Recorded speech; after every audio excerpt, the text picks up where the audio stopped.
On the surface, they looked like something out of a glossy magazine. Sarah Whitmore, graceful and soft-spoken, and her husband Alistair, a man of broad shoulders and confident charm, had become the couple everyone in their quiet Oxfordshire town admired.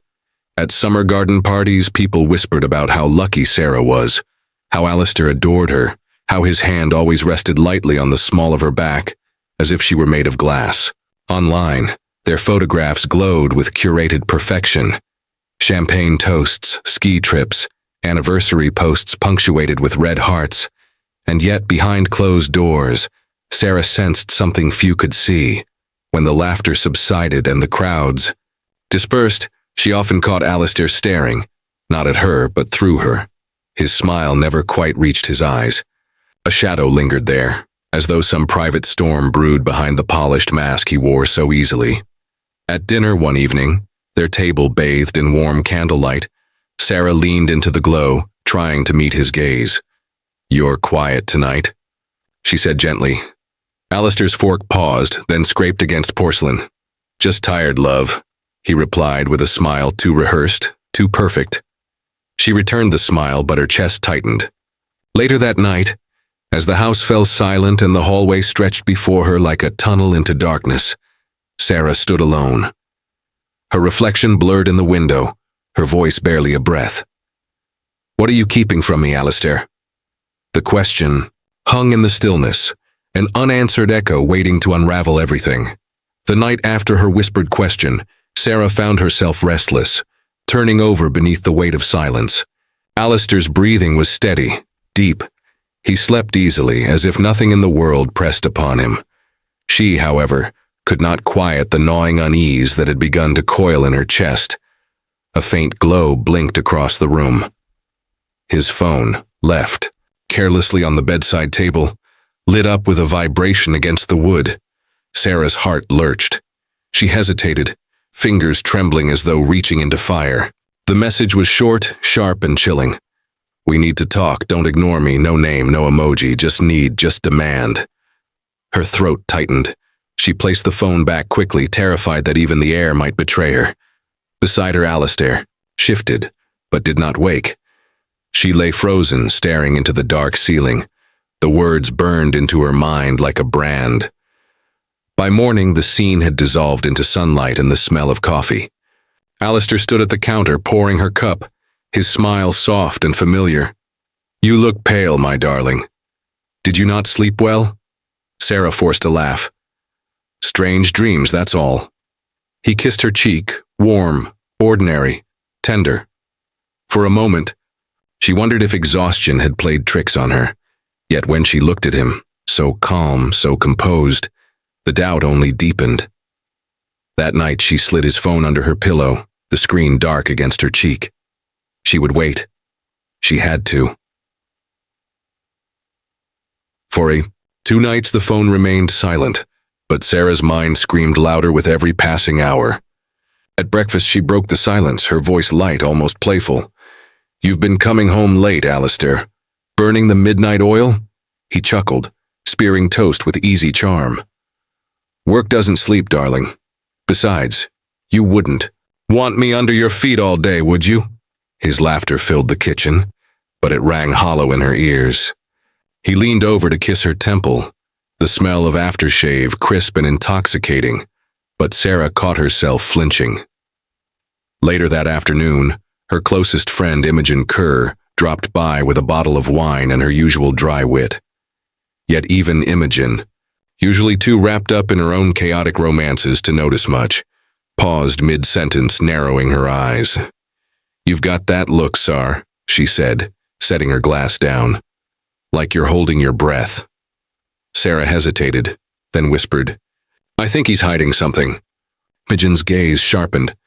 "If you feel it in your gut, it's real. Don't let him make you question it." The warning lingered long after Imogen left. That evening, when Alistair announced another late meeting, Sarah smiled sweetly and kissed him goodbye. But minutes later, she was behind the wheel, headlights carving through the night, following his sleek black Jaguar through the winding streets. Her knuckles whitened against the steering wheel, the blur of streetlights. Flashing across her face, the car slowed, pulling into a dimly lit parking lot, and Sarah's heart began to race. Sarah's headlights cut out just before the car park, leaving her cloaked in darkness. She sat rigid, breath shallow, eyes fixed on the sleek Jaguar across the lot. For several long minutes, nothing. Then the passenger door opened. Alistair stepped out, straightening his jacket with that same polished composure he wore at dinner parties. But it wasn't his presence that froze Sarah's veins. It was the woman who followed, tall, poised, with hair cascading in loose waves. She moved toward him as though she belonged there. Sarah's grip on the steering wheel tightened until her knuckles burned. She prayed they would part with a handshake, some innocent exchange. Instead, the woman leaned in, and Alistair's arm slid easily around her waist. Their bodies folded together, not in restraint, but in intimacy. The kind of closeness that spoke of promises whispered behind closed doors. A low, silent scream tore inside Sarah's chest. She pressed her forehead against the steering wheel, heart hammering, vision blurred. She could not watch another second. She turned the ignition, retreating into the anonymity of the night before he could notice her shadow lurking. At home, the silence felt cavernous. She stumbled into the bedroom, collapsed face down into the pillow, and let the sobs pour out soundlessly, as though even her grief must be hidden. Her fingers found her wedding ring cold against her skin. She clutched it hard, whispering into the void. If he lies about this, what else has he lied about? The morning after, Sarah's eyes burned from sleepless tears, but she forced her voice steady as Alistair entered the kitchen. "I saw you last night," she said, each word sharp as glass, "at the hotel, with her." For the briefest flicker, something cold flashed in his eyes, but it was gone in an instant, replaced by a wounded smile. "Sarah," he said softly, almost pitying, "do you hear yourself? You're exhausted, imagining." "Things again? I'm not imagining anything," he cut across her, laughter laced with venom. "You're paranoid. You're losing your mind. Do you want the neighbors to think their perfect Sarah has gone mad?" The accusation struck harder than any blow. She faltered, lips trembling. Could grief twist reality this cruelly? Later she confided in Imogen, who frowned, swirling the stem of her wineglass. "Gaslighting," she said bluntly. "That's what he's doing. If you want the truth, you'll need proof, something he can't wriggle out of." That night, Sarah sat in the shadows of their bedroom, a small recorder hidden beneath her trembling hands. Her heart pounded with each passing minute. Downstairs, she heard the low hum of Alistair's voice as he paced the living room. She strained to hear, every syllable slicing into her. Then, clear as a dagger in the dark, "She can never know." Sarah's blood ran cold, and she pressed the recorder tighter against her chest. Sarah replayed the recording again and again, Alistair's whispered words digging deeper with every listen. Terror wrestled with rage, and at last, desperation forced her hand. She couldn't confront him alone anymore.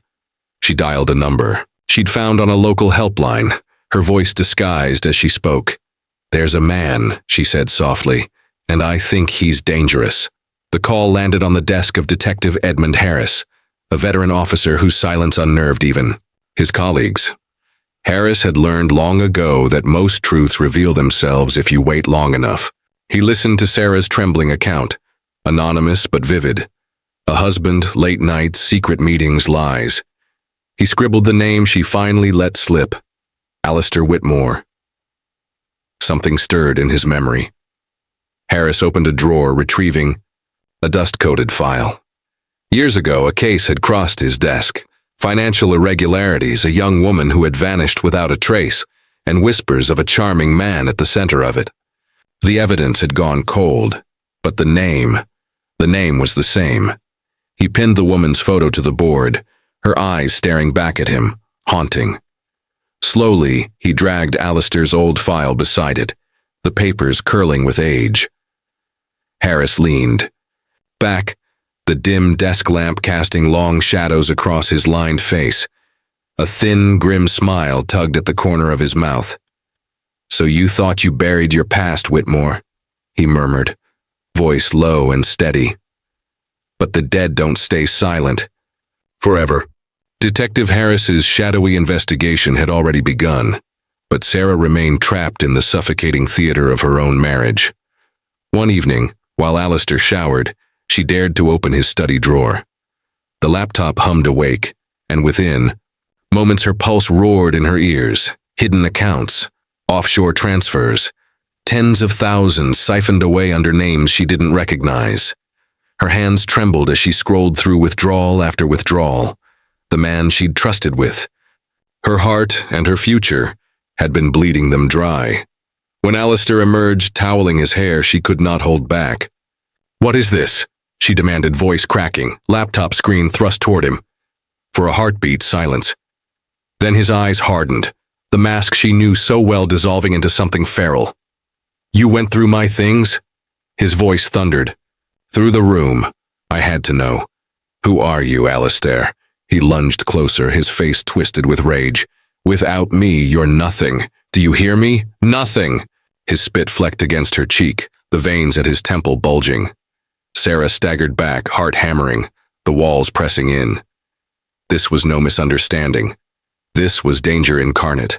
The storm outside broke in sync with her resolve. She bolted.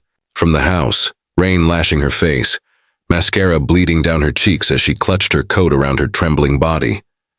Behind her, lightning flashed through the window, illuminating Alistair's silhouette, his expression a mask of pure, unrestrained fury, and Sarah knew she could never go back. The storm had not let up when Sarah found herself in a dim cafe at the edge of town, the kind of place where secrets could be exchanged without ever being noticed. Detective Harris sat opposite her, his trench coat draped across the seat, eyes sharp beneath tired lids.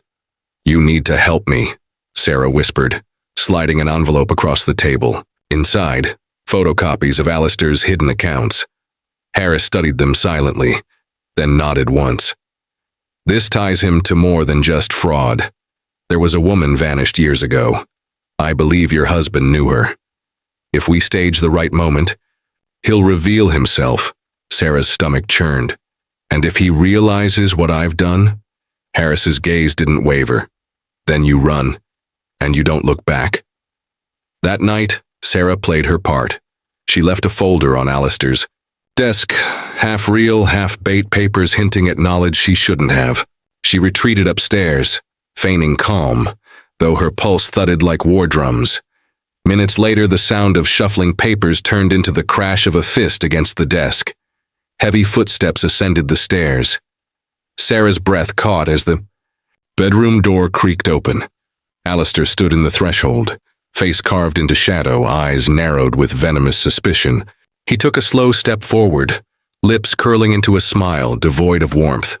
"You think you're smarter than me," he whispered, each word dripping with menace. And in that instant, Sarah knew the trap was no longer just his. It was hers as well. Alistair's. Suspicion festered like a wound. For 2 nights his eyes lingered on Sarah longer than before, his tone colder, his smile sharpened into a weapon. Then, on the 3rd night, the facade cracked. "You've been talking to someone," he spat, slamming a folder onto the table. Pages fluttered across the floor like wounded birds, her carefully planted bait now exposed. Sarah's throat dried. "I don't know what you mean. Don't lie to me." His roar split the silence as he hurled a chair aside, its legs splintering against the wall. Glass shattered next, a wine glass exploding across the floor as Sarah stumbled back, barefoot, the shards biting her skin. He advanced, eyes wild, breath hot with fury. "You betrayed me, Sarah. After everything I've given you." Tears streaked her face, but she forced herself to stand, back pressed against the wall. "No, Alistair, you betrayed us." His expression twisted into something monstrous as he lunged forward, hands reaching for her throat, and then the door burst open. "Police! Stay where you are!" The living room exploded in chaos, torch beams slicing through the darkness, boots pounding against broken glass. Detective Harris stormed in, pistol raised. 2 officers grappled Alistair, forcing him to the ground. He thrashed, veins bulging, spit flying, until the cold click of handcuffs locked him still. As they dragged him upright, his eyes burned holes into Sarah. His lips curled into a venomous hiss. This isn't over. The trial was swift, yet every moment felt like Sarah was being forced to relive the nightmare. The prosecutors laid it bare. Bank accounts drained, fraudulent identities spun across borders, and finally the most damning revelation: Alistair's connection to Evelyn Harcourt, the woman who had disappeared 5 years earlier. Her photo glared from the courtroom screens, eyes frozen in time, a ghost staring directly at Sarah. Witnesses spoke of Alistair's charm, his promises, his calculated betrayal. Step by step, the facade of the perfect husband crumbled until nothing remained but a predator hiding in plain sight. The jury took less than a day. Guilty. The word echoed like a final bell, yet instead of relief, Sarah felt only hollowness. Justice had come, but love, what she thought had been love, was dead long before the verdict. That evening, she returned to the house they once shared. The rooms felt cavernous, stripped of warmth, every corner whispering with memories that now felt poisoned. She stood at the window as dawn crept across the sky, her reflection pale and fractured against the glass. Her voice broke into the silence, raw and trembling. Love was the lie that almost killed me. The words hung heavy, sinking into the empty walls. Behind her, on the table, lay the final document: Alistair's conviction, stamped guilty, his photograph clipped to the file. His eyes still smirked even in print, as though mocking from behind. Prison walls.